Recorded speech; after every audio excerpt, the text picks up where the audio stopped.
Микве Исраэль – сельскохозяйственная школа, расположенная на границе Тель-Авива с Хулоном. Основанная в 1870 году, школа считается старейшим еврейским сельскохозяйственным поселением нового времени и символом возрождения земли Эрец-Исраэль. У входа в Микве Исраэль Теодор Герцель приветствовал кайзера Вильгельма II, прибывшего в Палестину с визитом. Эта фотография Герцеля считается знаковой, она олицетворяет начало государственного сионизма. К 140-летию Микве Исраэль один из выпускников школы пожертвовал деньги на скульптуру, посвященную этому событию. Она была заказана у художника и скульптора Моти Мизрахи. Скульптура была поставлена год назад на холме рядом с историческими воротами Миквы, завернутая в полиэтиленовые мешки. На церемонии ее открытия должен присутствовать премьер-министр, но в связи с неотложными делами открытие постоянно откладывается. Так она и стоит, как призрак сионизма. Мы с Моти Мизрахи и его помощницей Тагель поехали ее навестить.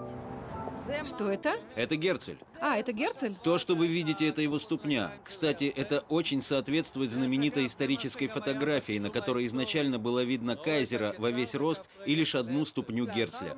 Потом, правда, сделали монтаж, сфотографировали Герцля отдельно на нейтральном фоне и присоединили куда надо. И так получился исторический снимок встречи Герцля и кайзера Вильгельма II. У меня лично, правда, есть одна проблема – как разделить то, что воспринимает мое зрение, и то, что я знаю об этой подделке. Здесь мы видим Герцля, снимающего шляпу перед кайзером. Шляпу он держит немного криво, специально.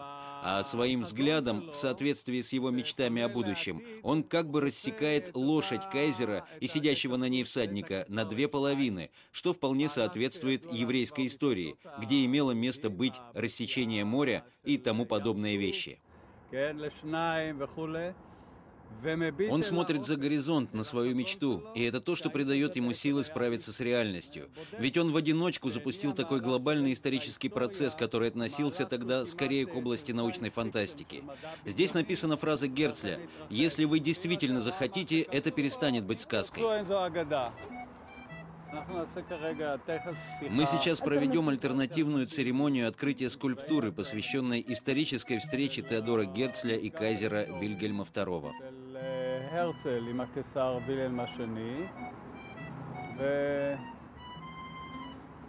Итак, впервые скульптура во всем ее великолепии открывается для обозрения публики.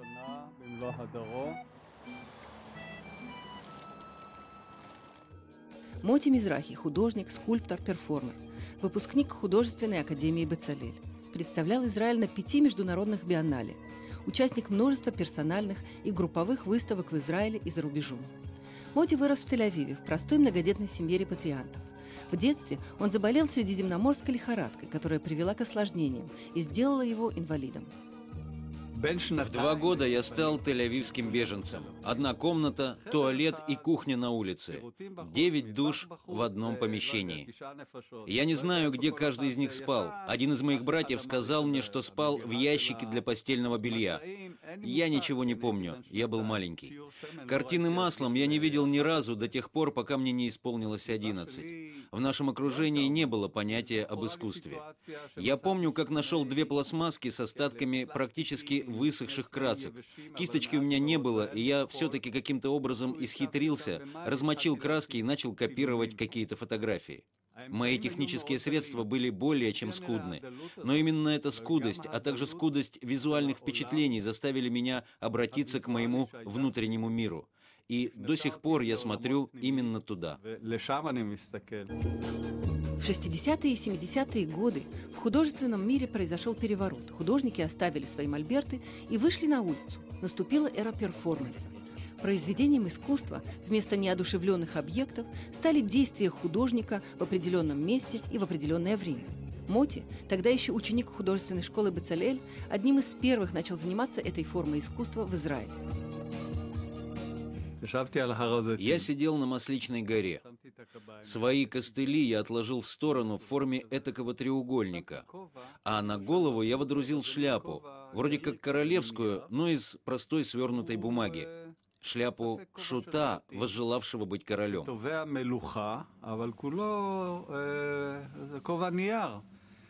И я назвал этот образ «Царь Иерусалима» или «Шут на горе».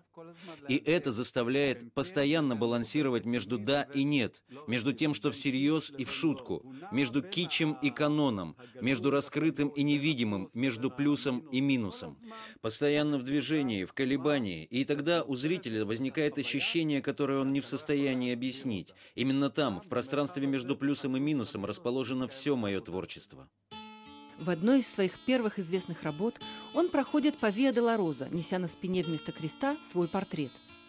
Сегодня уже можно сказать, что как художник я волоку на своей спине немало вещей – социальных, духовных, политических. И все это по своей личной Виа-Долороза, двигаясь по которой я вынужден преодолевать немало препятствий – физических, духовных, общественных. И они очень болезненны. Настолько, что если бы не искусство, может быть, я уже давно бы сломался. Инвалидность Моти всегда являлась неотъемлемой частью его работ, в которых большое значение играют самоирония и юмор. Его скульптуры всегда стремятся преодолеть телесные ограничения и силы гравитации, но выглядят они при этом довольно нелепо. Боль. Именно она стала тем проводником, который привел меня к моему творчеству. И, может быть, отсюда же мое такое сильное желание радоваться, не отдаваться боли и только боли, но перевернуть ее, превратить из личной боли во что-то более широкое, общественное или политическое. Вскоре ситуации, порожденные перформансом, переродились у Моти в инсталляции, пространственные скульптурные композиции, зачастую напоминающие театр абсурда. Моти Мизрахи глубоко сопереживает всему происходящему в стране. Многие его работы – это его восприятие израильской действительности и его взаимоотношения с этой действительностью.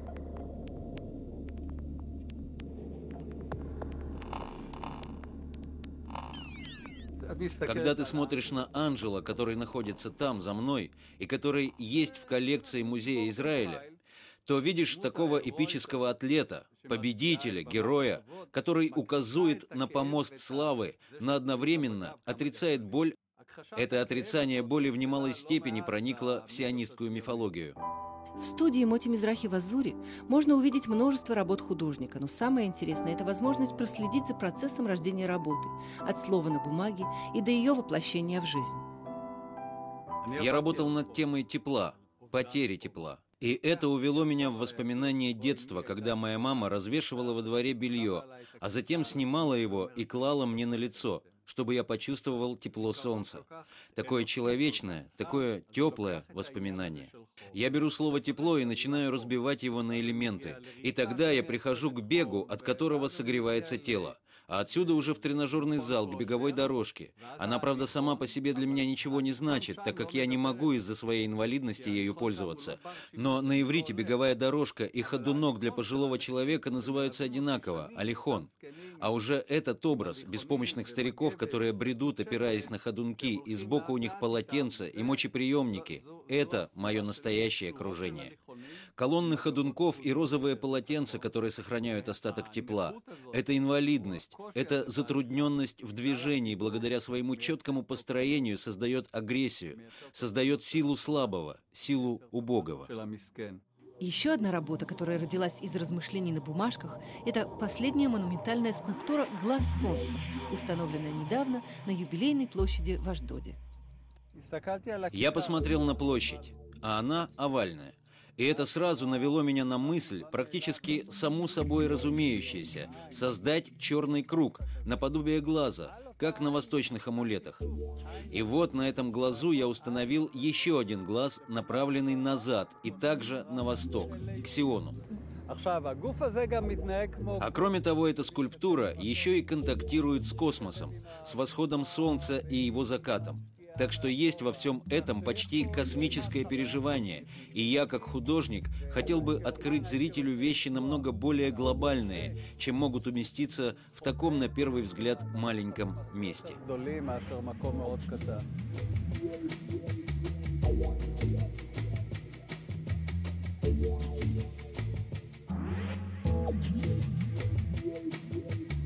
Еще один персонаж, родившийся недавно, это Самсон дер Небех Дикер. Это идышеское европейское альтер-эго израильского восточного еврея Моти Мизрахи.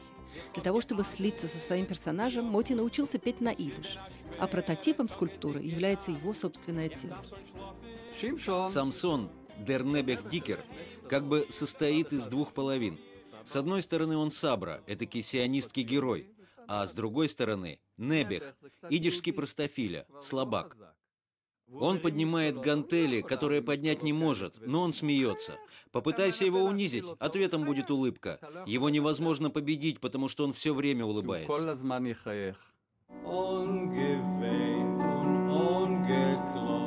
Сегодня Шимшон дер Небех Дикер разъезжает по самым престижным международным выставкам и распевает песни на идыш Мотиным голосом.